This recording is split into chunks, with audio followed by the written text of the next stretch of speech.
What does it truly mean to live like the most powerful man on Earth? To command a nuclear arsenal, shape the fate of nations, and possess wealth so vast, it's hidden behind layers of secrecy? What if your home wasn't a house, but a fortress draped in gold? What if your yacht could rival the world's most exclusive hotels? And what if your jet wasn't just transportation, but a flying Kremlin built for a king? Welcome to the mysterious, extravagant, and often unbelievable world of Vladimir Vladimirovich Putin, the former spy who rose from Soviet obscurity to become one of the most feared and fascinating leaders of the 21st century. He's been praised as a strategic mastermind, condemned as a ruthless dictator, and mythologized as a man who bends the world to his will. But beyond politics lies a side of Putin few ever see. A realm of power cloaked in luxury, where palaces, superyachts, and private jets aren't indulgences. They're instruments of authority. So, what does life look like at the summit of global power? Let's step behind the Iron Curtain and uncover the billion-dollar empire of Vladimir Putin, where politics meets pure extravagance, from streets to statesmen. Before he was the iron-fisted ruler of Russia, Vladimir Vladimirovich Putin was a boy from the crumbling streets of Leningrad, born in 1952 to humble working-class parents.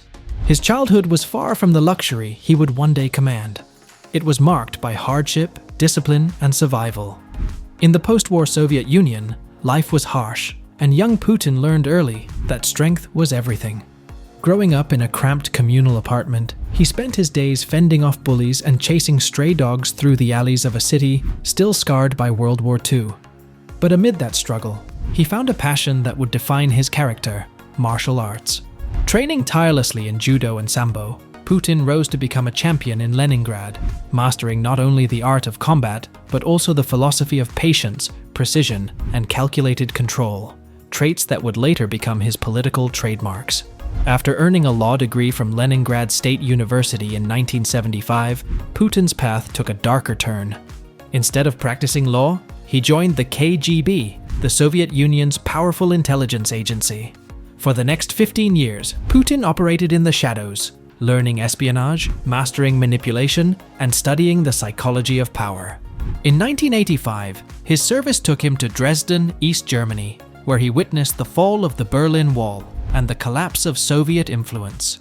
Standing in the ruins of an empire, he learned a lesson that would shape his destiny. When leaders lose control, nations fall. That realization burned into his mind, and when the Soviet Union collapsed a few years later, Putin didn't disappear. He adapted. Returning to St. Petersburg, Putin became an advisor to Anatoly Sobchak, the city's first democratically elected mayor. Behind the scenes, he was efficient, loyal, and quietly ruthless. His ability to get things done caught attention, and by 1996, his name reached Moscow. There, he climbed the political ladder with astonishing speed, first joining President Boris Yeltsin's administration, then becoming head of the FSB, the modern successor to the KGB. In 1999, as Yeltsin's health faltered, Russia was desperate for stability. Yeltsin took a gamble, appointing Putin, a relatively unknown former spy, as prime minister. Just months later, Yeltsin resigned, and Putin became the acting president of Russia on December 31st, 1999. What followed was nothing short of a political revolution. Putin's decisive military campaign in Chechnya made him a national hero. Russians, tired of chaos and economic collapse, embraced him as the strongman who could restore pride and order. By March 2000, he was elected president in his own right. The quiet intelligence officer had become the most powerful man in Russia. Over the next 2 decades, Putin would reshape the country in his image, silencing dissent, taming oligarchs, and turning the Kremlin into his personal fortress. From the streets of Leningrad to the palaces of Moscow, Vladimir Putin's rise was no accident.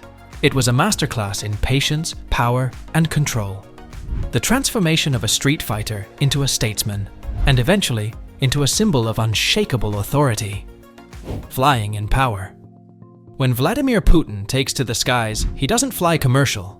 He commands an airborne fortress.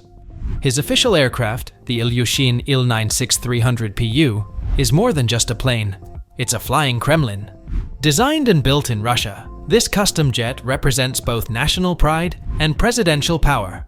The aircraft's exterior may appear modest, but inside lies a world of unimaginable luxury. Gold-trimmed walls, handcrafted leather seating, and polished marble interiors reflect the taste of a man who blends Soviet austerity with imperial grandeur. It features a private bedroom suite, a fully equipped gym, conference rooms for state meetings, and even a secure communications center, allowing Putin to command military operations from mid-air. Advanced defense systems protect it from missiles, while encrypted communications ensure complete secrecy. Putin reportedly has a fleet of up to 4 Il-96 aircraft, each customized for different missions. Together, they form the most sophisticated presidential fleet outside the US Air Force One. When Putin arrives at international summits, the symbolism is unmistakable. Russia has arrived, led by a man who embodies its strength. The floating palaces. When the president leaves the skies for the sea, his taste for luxury doesn't diminish, it simply becomes nautical. Putin is linked to some of the world's most magnificent superyachts, none more famous than the Scheherazade. This $700 million vessel, stretching nearly 460 feet, is one of the largest and most opulent yachts ever built. Its name comes from the Persian queen in 1001 Nights, fitting for a man who sees himself as both ruler and storyteller of his empire. The Scheherazade boasts 2 helipads, a swimming pool that converts into a dance floor, a spa, a beauty salon, and multiple decks of marble and gold decor. Its interiors, rumored to be custom designed for Putin, feature intricate mosaics, crystal chandeliers, and suites fit for royalty. Then there's the Kosatka, another luxury yacht reportedly linked to the Russian president. Once known as the Graceful, it was renamed and refitted with a helipad, a movie theater, and bulletproof glass.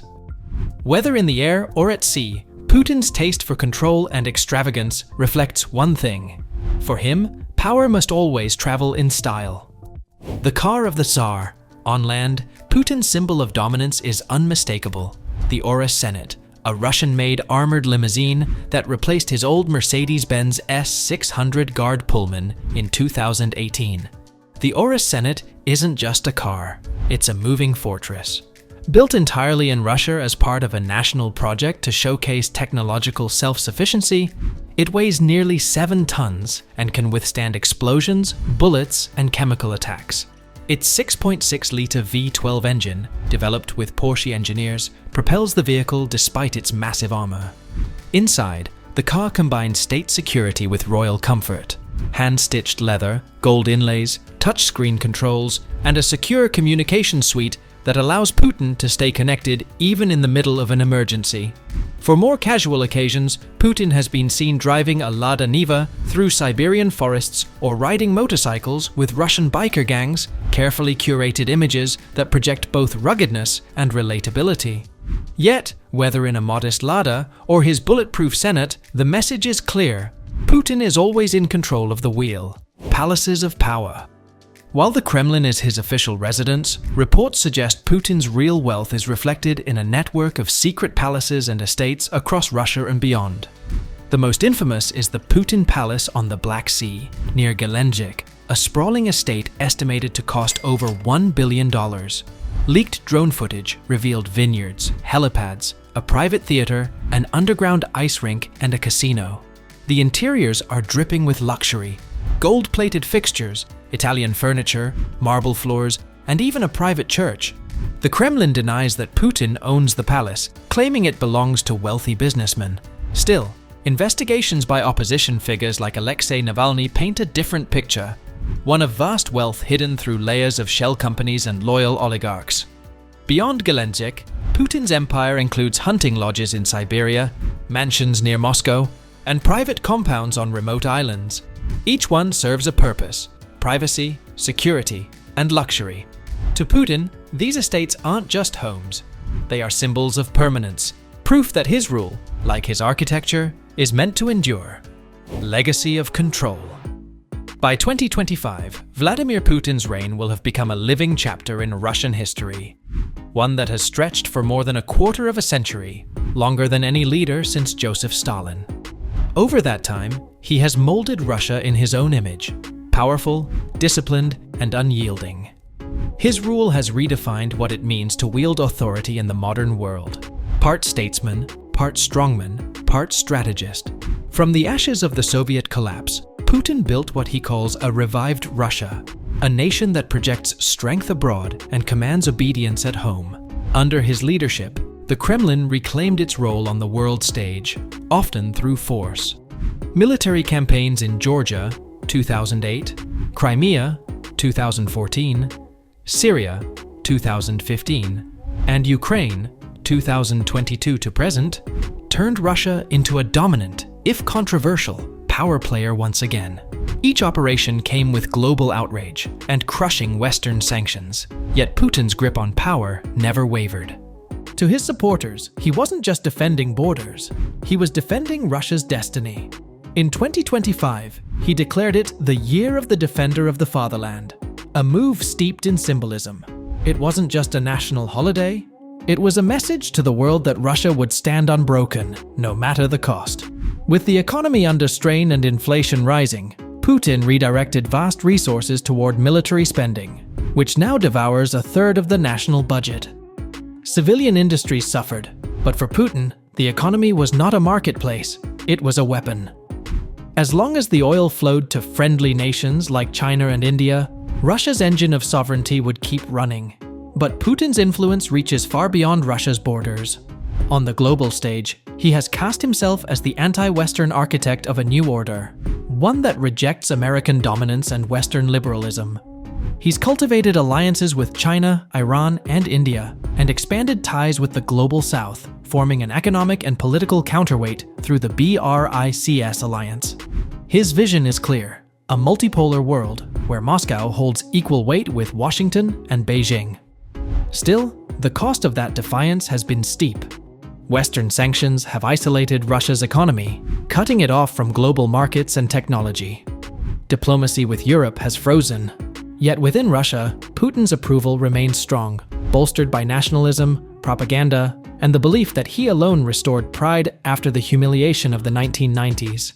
Putin's legacy is a paradox: economic modernization shadowed by political repression, national pride built on fear, and immense wealth hidden behind secrecy. Every detail of his image, from the shirtless horseback rides to the icy plunges, has been carefully choreographed to project a myth of strength, endurance, and dominance. To millions of Russians, he's the guardian of stability, the man who tamed chaos and resurrected their nation. To the world, he's the face of 21st century autocracy, a ruler who changed not only Russia's future, but the balance of global power itself. Love him or hate him, one truth remains: Vladimir Putin has etched his name into history, not just as a leader, but as a force. Behind the politics, the power, and the propaganda lies a man who understands image better than anyone. He's a master of balance, projecting simplicity in public while living. As he continues to steer Russia through conflict, sanctions, and shifting alliances, one truth remains: Vladimir Putin's life is more than politics. It's an empire built on wealth, secrecy, and unshakable power. Thanks for watching. If you enjoyed exploring the world of power and luxury, don't forget to like, share, and subscribe.